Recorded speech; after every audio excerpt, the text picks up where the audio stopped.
This one hit hard for me, man, because like there are certain athletes that when you're a kid, you just gravitate toward. Dave Parker was one of them for me. Number one, he had the coolest nickname ever. I've complained about this to a degree in recent years that we don't have that many great sports nicknames anymore. The Cobra was an awesome nickname. And obviously he was a terrific player. He's going to be inducted into the Hall of Fame here in a few weeks, and it's heartbreaking that he couldn't get there. And I think for a lot of us, that was our first thought on Saturday when we saw the news. It's like, man, I wish he just could have hung around long enough to have that moment in Cooperstown. And it's not going to be the same without him. But at least he passed knowing that he is going to be a Hall of Famer. And that induction, for my money, is well overdue. But he was a terrific player. But come on now, if you grew up watching Dave Parker, whether you're older than me and have a better recollection of his time in Pittsburgh, or you mainly remember his time as a Red, there weren't that many guys who were cooler than Dave Parker. You know, we talk all the time in baseball about five-tool players: hit for average, hit for power, run, field your position, and throw. Dave Parker was a six-tool player because the sixth tool was intimidation. Like, here you had this hulking presence who stood right on top of the plate. Good luck throwing inside on him. And so just as a kid, I remember, you know, I knew Dave Parker played for the Reds. I didn't know that much at the time about his time in Pittsburgh. I knew he had an awesome nickname, and I knew every time they showed that guy on TV, or every time I heard him interviewed, like, dude was a total badass. So I own two Reds jerseys. One is Barry Larkin, my all-time favorite player. My other one is Dave Parker, which I got for Christmas, I don't know, 5 or 6 years ago. And I wear it proudly. And by the way, was criminally underrated. And I used to, when I used to write blogs, I wrote one years ago about like Dave Parker's Hall of Fame candidacy, which was hurt by two things. Number one, his age, 30 and 31 season. He dealt with all sorts of injuries and played in those 2 years a combined 140 games. And so those were 2 years right in the heart of his prime where he missed a chance to compile stats. And he was also hurt to a degree. And Tim Raines, who's in the Hall of Fame now, his candidacy was hurt as well by the Pittsburgh drug trials of the mid-'80s, which were then and are now a total sham. Because it wasn't the players who were on trial, but nobody remembers that. And Dave Parker was one of the names, one of the guys who had to testify in that trial. And I believe there were always writers who held that against him. But even before he came to Cincinnati, like the Pirates won the World Series in 1979. Willie Stargell was the co-MVP of the National League that year. Keith Hernandez of the Cardinals was the other.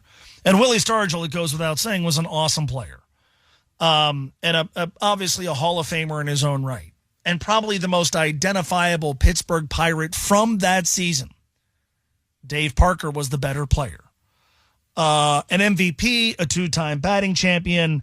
And then, you know, he comes to Cincinnati, and the way it ended for him in Pittsburgh, Dave Parker's autobiography, by the way, which is appropriately titled Cobra, is one of the best autobiographies I've ever read. Not just a sports autobiography either. Few autobiographies are as revealing and are as detailed as Dave Parker's is. And he writes about how things kind of came to an end for him in Pittsburgh, and, you know, his off-field habits had kind of caught up to him. So he comes to Cincinnati. And when the Reds signed Dave Parker, that was a huge deal. And it was a huge deal for two reasons. One, he's Dave Parker from Cincinnati. Number two, the Cincinnati Reds famously were one of the last teams to even come close to embracing free agency. And he was their first, like, big fish free agent. And the 4 years he had here were awesome. In 85, Willie McGee was the MVP of the National League. Dave Parker could have won it. And had the Reds won the division, and that was obviously Pete's first year back as first full season back as player manager. The Reds surprised a lot of people, finished in second place, hung in the pennant race for most of the season. If they would have found a way to outlast the Dodgers, there's a pretty good chance Dave Parker would have been MVP instead. And so he had 4 really good seasons here. And then I think people forget he went to Oakland and he was on 2 World Series teams there, including a team that swept the Giants in 1989. He goes to Milwaukee, and as a 39-year-old, people think of Dave Parker as this, like, huge presence in the late 70s, when for a time he was like the best player in baseball. And people here, we remember his years as a Red, 4 good ones. The 85 season is one of the greatest in franchise history. But as a 39-year-old with the Milwaukee Brewers in 1990, he made an all-star team. He had an insanely long career.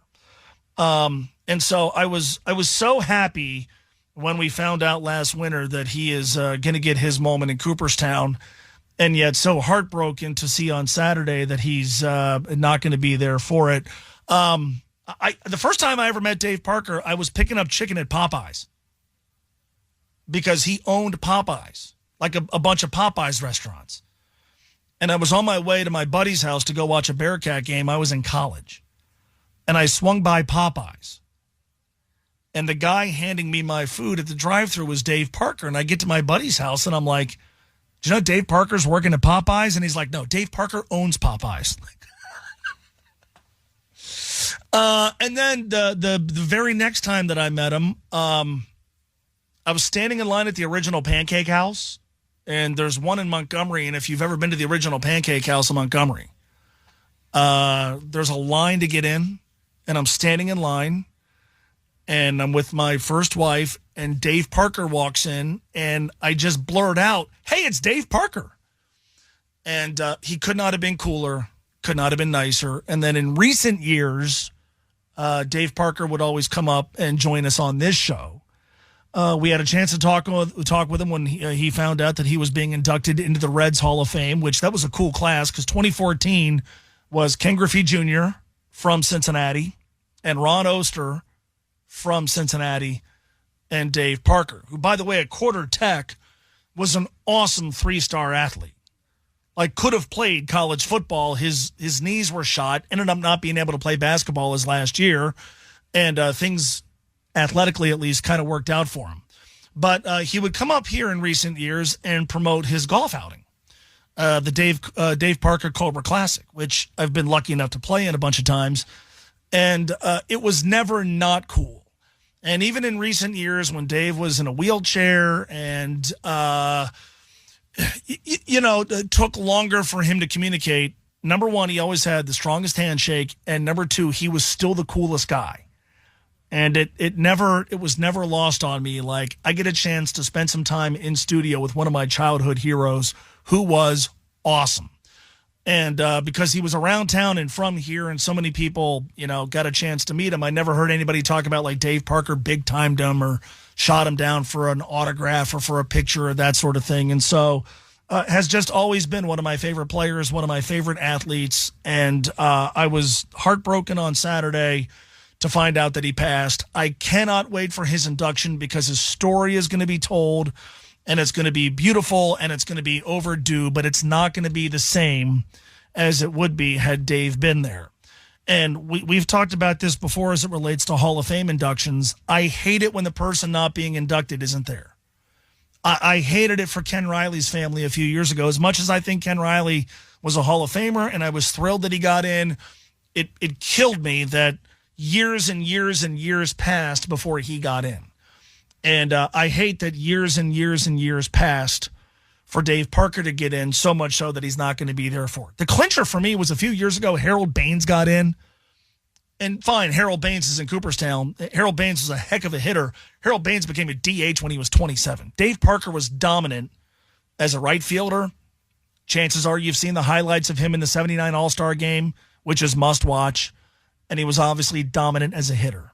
So rest in peace to the Cobra. And as much as I cannot wait to hear how his story is told in Cooperstown on July 27th, it is going to be extraordinarily bittersweet that he is not there. But I wanted to spend a few minutes on him because we all have our favorite all-time athletes, and we all have the people that when we were kids just made us bigger fans of the sport. And even though he wasn't a Red very long, Dave Parker was one of those guys for me. So rest in peace, Cobra.